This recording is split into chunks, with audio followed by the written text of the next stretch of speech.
Hello दोस्तों, स्वागत है आपका हमारे YouTube चैनल में। तो देखिए, चर्चा चल रही थी पूर्व मध्यकालीन भारत की, और इसमें जो है आप लोगों ने कल के टॉपिक में पढ़ा था जेजाक भुक्ति या बुंदेलखंड का चंदेल वंश। आज एक नए राजवंश की चर्चा करते हैं और वो है गुजरात का चालुक्य वंश, या इसी को सोलंकी वंश भी कहते हैं। ठीक है, तो देखिए, ये गुजरात के जो चालुक्य शासक थे ये जैन धर्म के पोषक थे और संरक्षक भी थे। और इस वंश का जो पहला शासक था उसी का नाम था मूलराज प्रथम, और उसने जो है अनहिलवाड़ को अपनी राजधानी बनाया था। इसी वंश के राजा हुए भीमदेव प्रथम, और उसी भीमदेव प्रथम के समय आप लोगों ने पढ़ा होगा महमूद गजनवी का आक्रमण हुआ था ना। और महमूद गजनवी ने जो है 1025 ईस्वी में जो है आक्रमण किया था और सोमनाथ के मंदिर को लूटा था। किस मंदिर को? हाँ, सोमनाथ के मंदिर को लूटा था, और वहाँ का जो खजाना था वो भी लूट के ले गया। जो मूर्ति थी शिव की उसको भी नष्ट कर दिया था। फिर इसके बाद इसी वंश के राजा हुए हैं मूलराज द्वितीय या भीम द्वितीय, और इन्हीं मूलराज या भीम द्वितीय ने अपनी माँ नायका देवी के साथ मिल करके जो है 1178 ईस्वी में किसको पराजित किया था? मोहम्मद गोरी को पराजित किया था। किस युद्ध में? माउंट आबू के युद्ध में पराजित किया था, और ये मोहम्मद गोरी की भारत में पहली पराजय मानी जाती है। ठीक है, तो चर्चा कर लेते हैं जो है डिटेल में इनकी जो है। तो देखिए, चालुक्य शब्द चुलुक से निकला हुआ है, और चुलुक का अर्थ होता है कमंडल। क्या अर्थ होता है? कमंडल। तो लिखिए पहला पॉइंट लो। देखिए, चालुक्य शब्द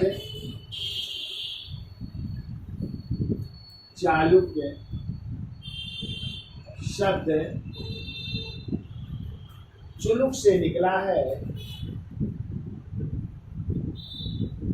चुलुक से निकला है, जिसका अर्थ है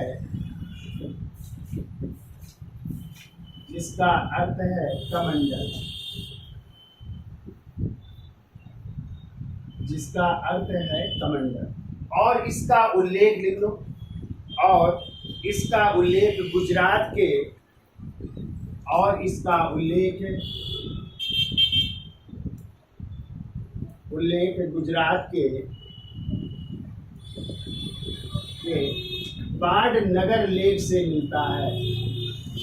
बाढ़नगर लेक से मिलता है, यानी ये जो है कमंडल, यानी चुलुक शब्द का अर्थ क्या है? कमंडल। और इसका उल्लेख कहाँ से मिला है? गुजरात के बाढ़नगर से प्राप्त होता है। ठीक है, अब लिख लो चालुक्य वंश के विषय में जानकारी के स्रोत। रेडिंग डाल लो, जानकारी के स्रोत। किससे हमें चालुक्य वंश के विषय में जानकारी प्राप्त होती है? तो पहले तो लिखे हेमचंद्र सूरी की पुस्तक है दृष्टांत काव्य। हेमचंद्र सूरी की पुस्तक है दृष्टांत काव्य। इससे जानकारी मिलती है। दूसरी पुस्तक लिखिए सोमेश्वर प्रथम की,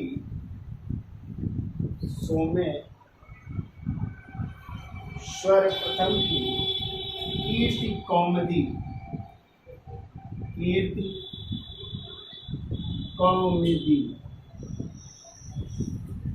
कीर्ति कौमुदी से जानकारी मिलती है सोमेश्वर प्रथम की। फिर लिख लो जय सिंह सूरी की,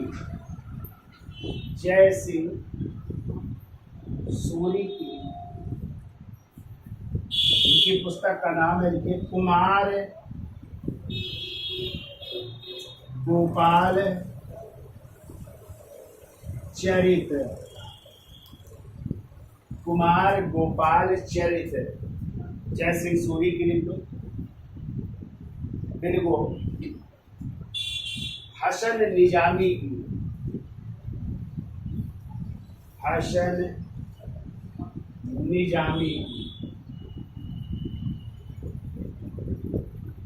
और इनकी पुस्तक है इब्न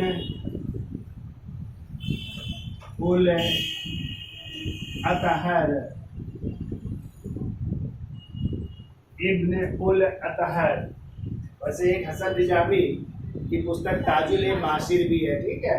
बिल्कुल इब्न उल अतहर से मिलती है, ठीक है।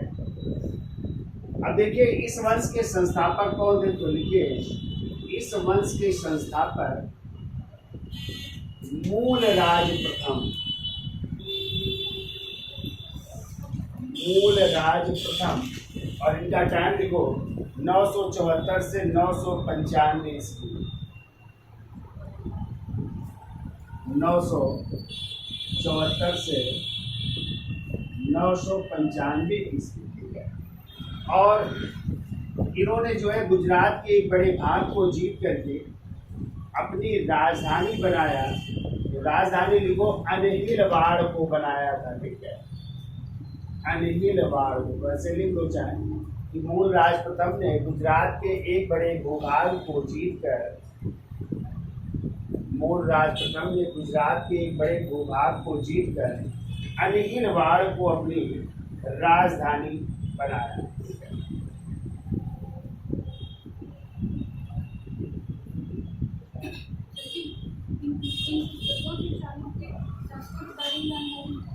जानकारी के स्रोत हैं, चालुक्य वंश के विषय में जानकारी के स्रोत हैं। हेमचंद सूरी की दृष्टांत का है, ये सब जैन ऋषि भी है ना, हेमचंद सूरी, तो जयसिंह सूरी, ये सब जैन ऋषि हैं, इसीलिए ये जो है जैन धर्म के पोषक एवं संरक्षक माने जाते हैं, ठीक है।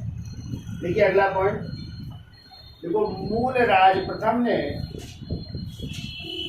जैसे मूलराज प्रथम कच्छ के राजा, कच्छ के राजा, उनका नाम था लाखा, कच्छ के राजा लाखा से 11 बार पराजित हुआ, 11 बार पराजित हुआ, परंतु 12वीं बार उसने, परंतु 12वीं बार उसने, 12वीं बार उसने लाखा को पराजित करके, लाखा को पराजित करके, लाखा को पराजित करके स्वराष्ट्र पर अधिकार कर लिया। गुजरात में ही पड़ता है ना स्वराष्ट्रता तक, स्वराष्ट्र पर अधिकार कर लिया। तो 11 बार पराजित होता है कच्छ के राजा या सौराष्ट्र के राजा, किससे, लाखा से, लेकिन 12वीं बार उसने लाखा को पराजित करके स्वराष्ट्र पर अधिकार कर लिया, ठीक है। फिर को इस वंश के शासक, इस वंश के शासक जैन धर्म के, ध्यान रखिएगा, जैन धर्म के पोषक, पोषक मतलब जैन धर्म को मानने वाले हैं, पोषक एवं संरक्षक थे, एवं जैन धर्म के संरक्षक भी थे, ठीक है, पोषक एवं संरक्षक थे। देखो इस धर्म, इस वंश के शासक जैन धर्म के पोषक एवं संरक्षक। अगला पॉइंट को, मूलराज प्रथम के बाद क्रमशः, मूलराज प्रथम के बाद क्रमशः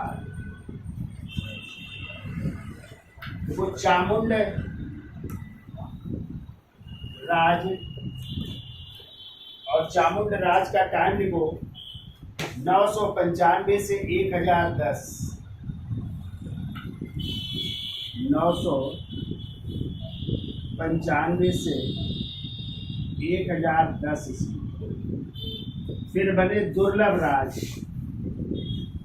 दुर्लभ राज, इनका टाइम लिख लो 1010 से 1022 ईस्वी तक ये शासन बने। इनको मूल राज प्रथम के बाद क्रमशः चामुंड राज 995 से 1010 ईस्वी और दुर्लभ राज 1010 से 1022 ईस्वी शासक बने। ठीक है। अब इस वंश का अगला शासक है जिसका नाम है भीमदेव प्रथम, जिसके शासन काल में किसका आगमन होगा? महमूद गजनवी का होगा। ठीक है, इसका स्क्रीनशॉट ले लो, आगे चलते हैं। तो देखिए अगले शासक हो रहे हैं भीमदेव प्रथम, जिनका टाइम है 1022 से 1064। ठीक है, और इन्हीं के शासन काल में किसका आगमन हो रहा है? महमूद गजनवी का। कब आगमन किया था? 1025 में। और किस मंदिर को लूटा था? सोमनाथ के मंदिर को लूटा था। तो कहते हैं जब महमूद गजनवी ने आगमन किया तो ये जो है गुजरात छोड़ करके इसने एक दुर्ग था, कंथा का दुर्ग है, वहाँ पे जो है शरण ली। और जब महमूद गजनवी लूट करके वापस चला गया तो ये फिर पुनः वापस आया और इसने फिर सोमनाथ मंदिर का जो है पुनर्निर्माण भी करवाया था। ठीक है, तो लिखिए देखो भीमदेव प्रथम के शासनकाल में, भीमदेव प्रथम के शासनकाल में शासनकाल में 1025 ईस्वी में या 1025 ईस्वी में महमूद गजनवी ने, महमूद गजनवी ने सोमनाथ के मंदिर पर आक्रमण कर, सोमनाथ के मंदिर पर, सोमनाथ के मंदिर पर आक्रमण कर उसे नष्ट कर दिया, उसे नष्ट कर दिया और बहुत सा धन लूट करके वापस चला गया। नष्ट कर दिया और बहुत सा धन लूट कर वापस चला गया। अगला पॉइंट देखो, महमूद गजनवी के आक्रमण के समय भीमदेव प्रथम, महमूद गजनवी के आक्रमण के समय भीमदेव प्रथम ने कंथा दुर्ग में शरण ली, कंथा दुर्ग में शरण ली, कंथा दुर्ग में शरण ली और महमूद गजनवी के वापस जाने के बाद उसने सोमनाथ मंदिर का पुनर्निर्माण किया, सोमनाथ मंदिर का पुनर्निर्माण करवाया। तो जो क्षतिग्रस्त हो गया था उसको ठीक करवाया। क्या लिखा? महमूद गजनवी के आक्रमण के समय भीमदेव प्रथम ने कंथा दुर्ग में शरण ली, कंथा दुर्ग में शरण ली और महमूद गजनवी के वापस चले जाने के बाद, और महमूद गजनवी के वापस चले जाने के बाद वह अपने राज्य पुनः लौट आया और सोमनाथ के मंदिर का पुनर्निर्माण कराया। वह अपने राज्य पुनः लौट आया और सोमनाथ के मंदिर का पुनर्निर्माण कराया। ऐसे नहीं हुआ। अगला पॉइंट को, भीमदेव प्रथम ने कई मंदिर भी बनवा रहा है। तो देखो भीमेश्वर देव का मंदिर, भीमेश्वर देव का मंदिर, भीमेश्वर देव का मंदिर। दूसरा लिखो भट्टारिका का मंदिर, भट्टारिका के मंदिर का निर्माण करवाया, भट्टारिका के मंदिर का निर्माण करवाया। तो भीमदेव प्रथम ने भीमेश्वर देव का मंदिर और भट्टारिका के मंदिर का निर्माण कराया। अगला पॉइंट देखो, भीमदेव प्रथम के सामंत, ये भी बहुत इंपॉर्टेंट है, याद रखिएगा। भीमदेव प्रथम के सामंत, भीमदेव प्रथम के सामंत, उनका नाम था विमल शाह। भीमदेव प्रथम के सामंत विमल शान, माउंट आबू राजस्थान में, माउंट आबू तो पड़ता है राजस्थान में, ठीक है। माउंट आबू में बहुत पूछा जाता है, दिलवाड़ा के प्रसिद्ध जैन मंदिर का है। दिलवाड़ा, दिलवाड़ा के प्रसिद्ध जैन मंदिर का, प्रसिद्ध जैन मंदिर का निर्माण करवाया और इसमें जैन धर्म के प्रथम तीर्थंकर, और इसमें जैन धर्म के प्रथम तीर्थंकर कौन थे भैया? ऋषभदेव या आदिनाथ की मूर्ति स्थापित करवाए। ऋषभदेव या आदिनाथ की मूर्ति स्थापित करवाए, ठीक है। तो कहते हैं ऋषभदेव की जो मूर्ति में आग थी ना, वो हीरे की बनी थी, लेकिन कुछ लोग जो है बाद में चोरी कर ले जाते तो फिर लगाई गई है, तो ये भी याद रखिएगा। और कहते हैं इस जैन मंदिर के जो वास्तुकार थे उनका नाम था तेजपाल है। तो तेजपाल ने इसका निर्माण किया था। पूरी जो वास्तुकार इस मंदिर के थे तेजपाल है, कभी कभी आ जाता है तेजपाल। और सामंत कौन थे उस समय? विमल शाह थे, ठीक है, इन्होंने करवाया। बहुत पूछा जाता है दिलवाड़ा का प्रसिद्ध जैन मंदिर कहाँ पे है? तो माउंट आबू में है, ठीक है। किसने बनवाया? तो विमल शाह ने। यह कभी कभी आ जाता है सोलंकी वंश के राजाओं में, ठीक है। कभी कभी राजवंश होगा, सोलंकी वंश या चालुक्य वंश के राजाओं में, ठीक है। तो इन्होंने करवाया था निर्माण। अब देखिए इस वंश का अगला शासक है, उसका नाम है कर्ण। तो रेडी डाल दीजिए कर्ण। और कर्ण का टाइम है 1065 से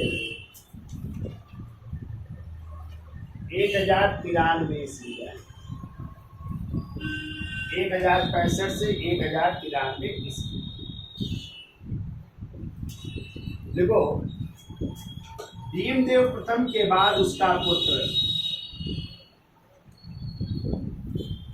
भीमदेव प्रथम के बाद उसका पुत्र कर्ण अगला शासक बना।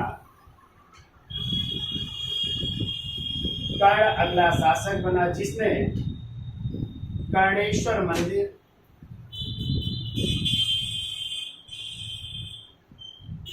कर्णेश्वर झील,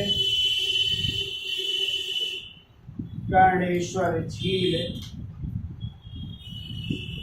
एवं कर्णेश्वर नगर की स्थापना की। कर्णेश्वर नगर की स्थापना की। तो देखो मंदिर भी बनवा रहा है, झील भी बनवा रहा है और एक नगर भी अपने नाम से स्थापित कर रहा है, ठीक है। तो कर्णेश्वर मंदिर, कर्णेश्वर झील और कर्णेश्वर नगर की स्थापना। अब देखिए कर्ण के बाद अगला शासक बन रहा है जयसिंह सिद्धराज। तो इसका स्क्रीन शॉट ले लो, फिर आगे चलते हैं। तो देखिए कर्ण के बाद जो है उनका अल्पवयस्क पुत्र, यानी छोटा होता है, बालिग नहीं होता है, तो कौन बना शासक? जयसिंह सिद्धराज। और इन्हीं की संरक्षिका बनती इनकी माँ मैलण देवी। क्या नाम था? माँ का नाम था मैलण देवी, वो संरक्षिका बनी। और कहते हैं अपनी माँ के कहने पर इसने जो है एक कर लगता था, तीर्थ यात्रा कर, जो सोमनाथ की यात्रा पर जाते थे लोग हैं, तो उस कर को जो है इसने क्या कर दिया था? समाप्त कर दिया था, ठीक है। और इसने एक उपाधि भी धारण की थी और वो है अवंती नाथ की। तो पहला तो लिख लो उपाधि इसकी लिखिए, उपाधि, उपाधि है अवंती नाथ की है, अवंती नाथ। पिता का नाम लिख लो, कर्ण नाम था। माँ का नाम था मैलण देवी।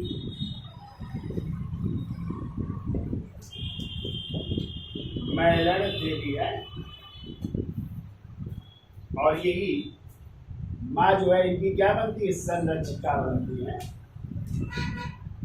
संरक्षिका, चूंकि अल्पवयस्क थे तो संरक्षिका यही बनती है। और अगला पॉइंट लिखो, देखो अपनी माँ के कहने पर अपनी माँ के कहने पर सोमनाथ की तीर्थ यात्रा कर दो। सोमनाथ की तीर्थ यात्रा कर को समाप्त कर दो। तीर्थ यात्रा कर को समाप्त कर दिया।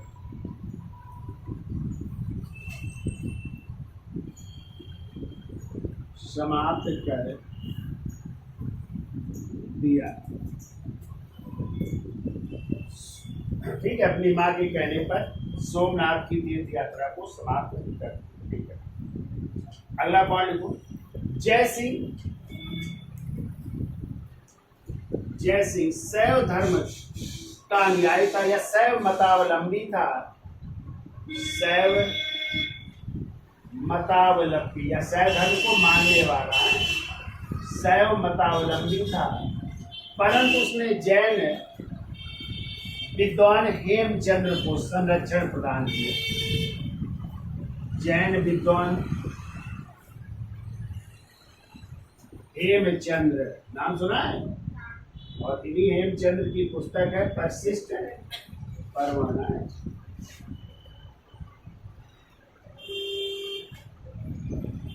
तो हेमचंद्र को क्या दिया? संरक्षण प्रदान किया। देखो, जय सिंह शैव मतावलंबी था, परंतु जैन विद्वान हेमचंद्र को संरक्षण प्रदान किया।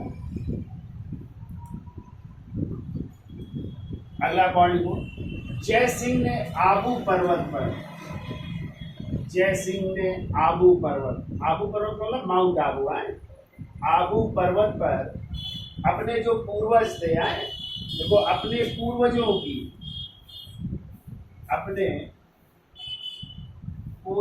की साथ, और वो भी किस पर सवार? गज पर। गज माने हाथी, ठीक है, 7 गजारोही यानी हाथी पर सवार अपने पूर्वजों की 7 गजारोही मूर्तियां स्थापित करवाएं। गजारोही मूर्तियां स्थापित करवाएं, यानी अपने पूर्वजों की मूर्तियां स्थापित कर रहा है। किस पर सवार होकर के? हाथी पर सवार है, उनको बनाया गया। ठीक है, यानी पूर्वज किस पर सवार है? हाथी पर सवार है। ठीक है, अगला पॉइंट देखो, सिद्धपुर में देखो जय सिंह ने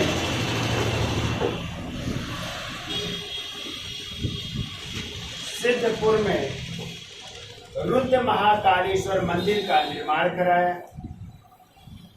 रुद्र महाकालेश्वर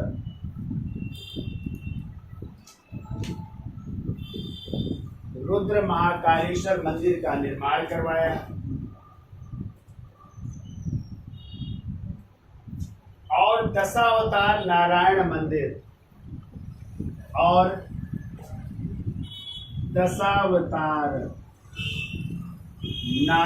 मंदिर एवं सहस्त्रलिंग झील का निर्माण करवाया।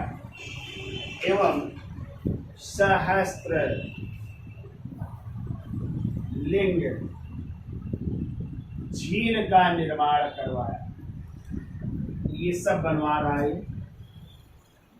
तो रुद्र महाकालेश्वर मंदिर, दशावतार नारायण मंदिर और सहस्त्रलिंग झील का निर्माण करवा रहा है। ठीक है, अब देखो कहते हैं जय सिंह के कोई पुत्र नहीं था। तो लिखिए अगला पॉइंट, जय सिंह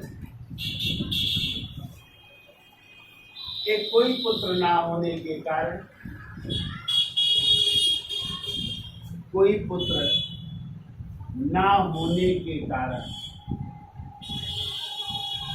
जैन ऋषि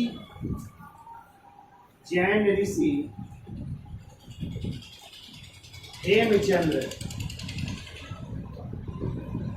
तो जो जैन ऋषि जिनको इन्होंने संरक्षण दिया था, तो हेमचंद्र ने जो है उत्तराधिकारी घोषित किया किसको? कुमार पाल को। यानी किसने?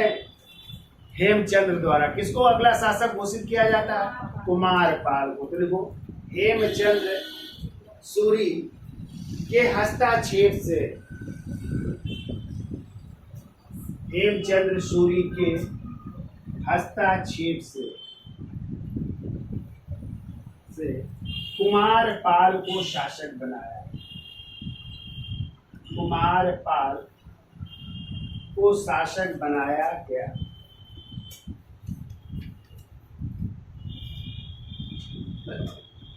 कुमार पाल को शासक बनाया गया और यही पहला शासक होगा कुमार पाल जो जैन धर्म का क्या होगा? अनुयायी होगा। ठीक है, क्योंकि जैन ऋषि किसकी मदद से बन रहा है? हेमचंद्र की मदद से। तो ये पहला शासक है जो जैन धर्म का अनुयायी हो। तो अनुयायी तो जैन धर्म का है, लेकिन इसने जो है सोमनाथ के मंदिर का भी पुनर्निर्माण करवाता है। ठीक है, तो चलिए हेडिंग डाल दीजिए कुमार पाल। इसका स्क्रीनशॉट ले लो। तो देखिए अगले शासक बन रहे कुमार पाल। टाइम लिखो 1143 से 1172 ईस्वी। और हमने बताया था किनके हस्तक्षेप से? तो जैन ऋषि थे हेमचंद्र के हस्तक्षेप से कौन शासक बने? कुमार पाल। तो क्वेश्चन आता है कि प्रथम राजपूत शासक जिसने जैन धर्म को स्वीकार किया। ठीक है, तो कौन हो जाएंगे? कुमार पाल। तो पहला पॉइंट तो ये लिखिए। देखो, यह प्रथम राजपूत शासक था। प्रथम राजपूत शासक था जिसने जैन धर्म को स्वीकार किया। जैन धर्म को स्वीकार किया। यह प्रथम राजपूत शासक था जिसने जैन धर्म को स्वीकार किया और सोमनाथ मंदिर में, अगला पॉइंट लिखो, और सोमनाथ मंदिर में पूजा अर्चना की। सोमनाथ मंदिर में पूजा अर्चना की, यानी शिव मंदिर भी जा रहा है, पूजा अर्चना कर रहा है। और सोमनाथ के मंदिर को, और सोमनाथ के मंदिर को पत्थरों द्वारा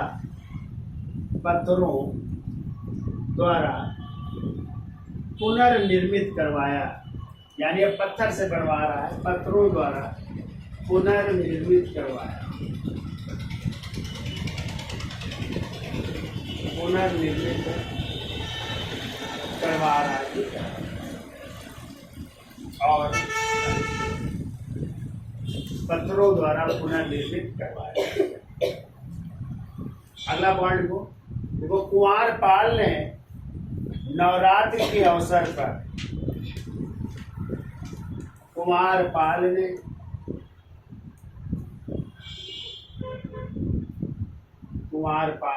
नवरात्रि के अवसर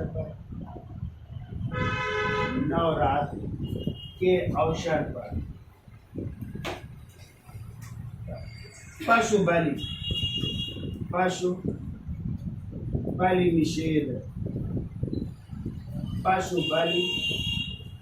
निषेध किया। ठीक है, पशु बलि का मतलब जो नहीं मुर्गा और बकरा लोग खाते हैं।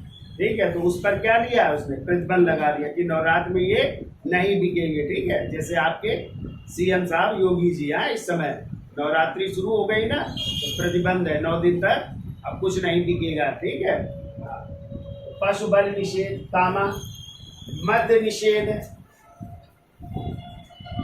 निषेध, यानी शराब की बिक्री पर भी है मद्य निषेध। कामा जुआ एवं वेश्यावृत्ति पर रोक लगाई। जुआ एवं वेश्यावृत्ति, जुआ एवं वेश्यावृत्ति पर रोक लगाई। अच्छे कार्य किए इन्होंने। ठीक है, यानी नवरात्र के अवसर पर पशु बलि निषेध हो जाएगी, मद्य निषेध यानी शराब की बिक्री नहीं होगी, कोई जुआ नहीं खेलेगा और ना ही महिलाएं वृद्धि करेंगी, ठीक है, नवरात्र के समय। आगे लिखिए, देखो कुमार पाल के समस्त लेख, याद रखिएगा, वैसे तो जैन धर्म का अनुयायी था लेकिन इसके समस्त अभिलेख जो है शैव धर्म के प्रथम वाक्य, और शैव धर्म का प्रथम वाक्य क्या है, ओम नमः शिवाय से प्रारंभ होते हैं, ठीक है, ये याद रखिएगा। तो देखो कुमार पाल के सभी अभिलेख शैव धर्म के प्रथम वाक्य, शैव धर्म के प्रथम वाक्य ओम नमः शिवाय से प्रारंभ होते हैं। ओम नमः शिवाय से प्रारंभ होते, ओम नमः शिवाय से प्रारंभ होते। अब देखिए कुमार पाल के बाद क्रमशः कौन कौन शासक बन रहे हैं, तो देखिए कुमार पाल के बाद क्रमशः अजय पाल, अजय पाल 1173 से 1176 ईस्वी, तथा मूल राज द्वितीय, तथा इसके बाद मूल राज द्वितीय। कुछ लोग मूल राज द्वितीय को ही क्या कहते थे, भीम द्वितीय कहते हैं, और कुछ लोग कहते हैं मूल राज जो है भाई थे भीम द्वितीय के, तो पहले मूल राज शासक बने और उसके बाद भीम द्वितीय शासक बने, और कहते हैं जब मूल राज द्वितीय शासक थे तभी जो है किसका आगमन होता है, मोहम्मद गोरी का। तो मूल राज द्वितीय ने किसको भेजा था, भीम द्वितीय, और इनकी मां नायिका देवी ने किस माउंट आबू के युद्ध में, कब हुआ था, 1178 ईस्वी में, किसको पराजित किया था, मोहम्मद, और ये मोहम्मद गोरी की भारत में पहली पराजय थी, ठीक है। तो अब हेडिंग डाल लीजिए मूल राज द्वितीय या भीम द्वितीय, दोनों डाल लीजिए, ठीक है। इसका स्क्रीनशॉट दे दो आगे। तो देखिए अजय पाल के बाद अगले शासक कौन बन रहे हैं, या तो मूल राज द्वितीय या फिर भीम द्वितीय। तो भीम द्वितीय हेडिंग डाल लीजिए 1176 से 1178 ईस्वी। तो देखो 1178 ईस्वी में जो इम्पोर्टेंट है वो ले लीजिए, 1178 ईस्वी में माउंट आबू के युद्ध में, माउंट आबू के युद्ध में, माउंट आबू के युद्ध में भीम द्वितीय और उनकी मां नायिका देवी ने, भीम द्वितीय और मां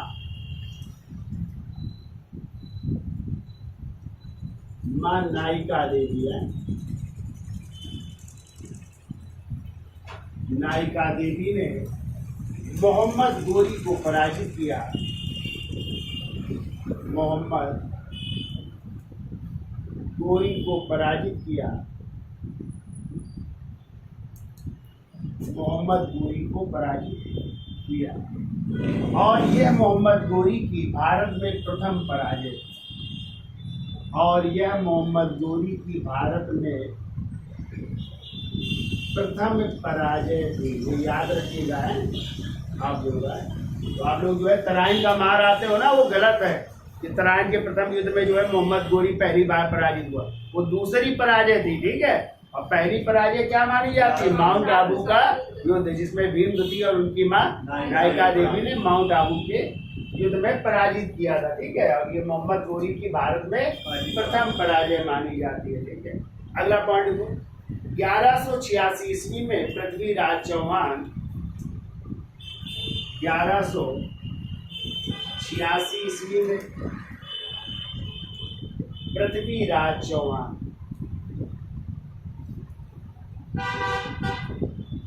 पृथ्वीराज चौहान तथा 1195 ईस्वी में इसने ऐबक को पराजित किया।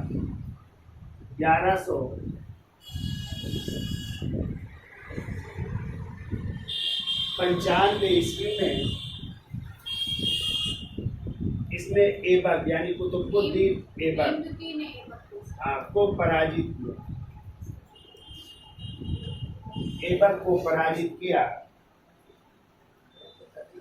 परंतु 1197 ईस्वी में परंतु 1197 ईस्वी में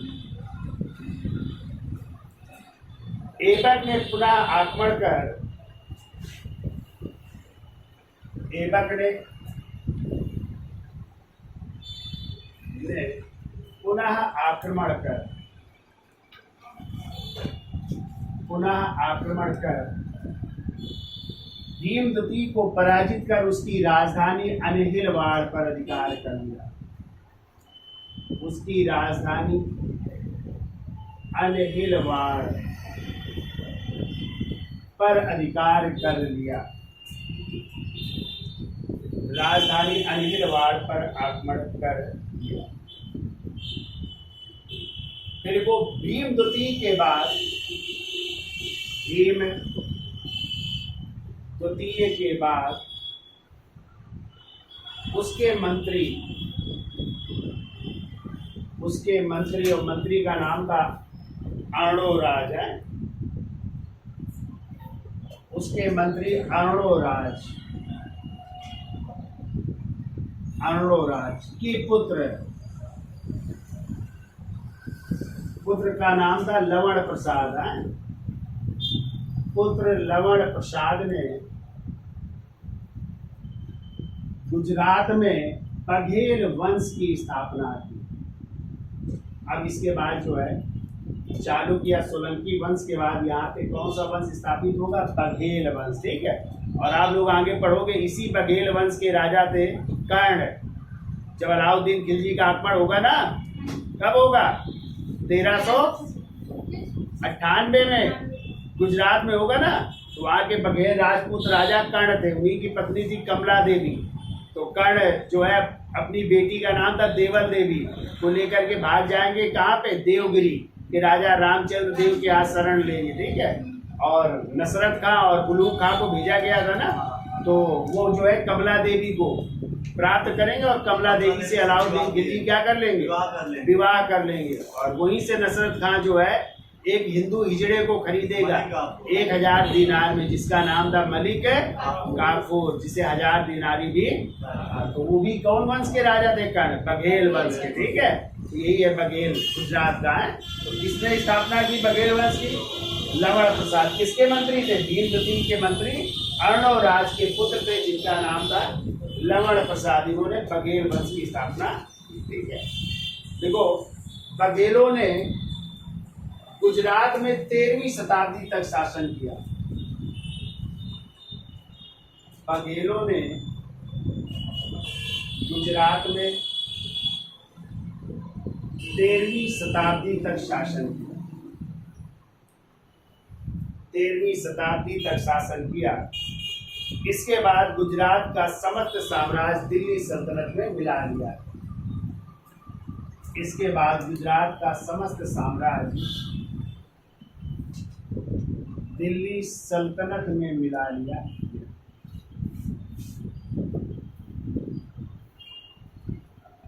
दिल्ली सल्तनत में मिला लिया, तो दिल्ली सल्तनत में मिला लिया जाए, ठीक है।